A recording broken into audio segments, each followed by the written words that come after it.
On Islam, if we look at Islamic countries in the world today, we've all noticed in different ways, this is a generalization, but it seems to me a true generalization, their ability to be stable democracies seems problematic, at least right now.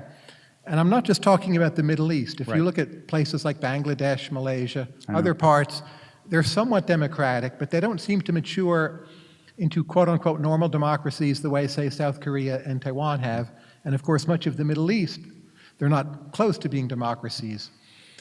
And why, at the deepest level you could explain, as a matter of intellect, theology, metaphysics, has the doctrine of the religion ended up correlated with this result?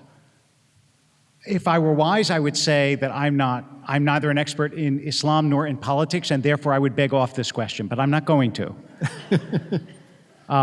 Because I think that it is incumbent, it is an intellectual necessity of the time, since I think there is no question that jihadist Islam is right now as great a threat. I don't want to say the greatest. But not the extreme. I'm talking about. But I'm just saying, so there is a necessity, I'm saying, to put some intellectual pressure on the question of why it isn't creating societies of healthier political climates.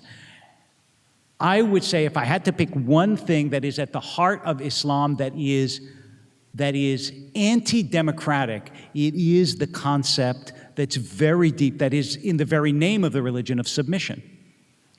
Because a population that is trained essentially to submit is a population that will create authoritarians. And so I think that the recalcitrants, I mean, when you think about Israel, the founders of Israel, none of them came from democracies. Right. They came from Russia. They came from Eastern Europe. They came from the Levant. They didn't know from democracy. And yet, why did they create a democracy? Because they all argued with each other. Seriously, they all did. That's like my friend Joseph Epstein has a great line. He said, Jews don't listen, they wait.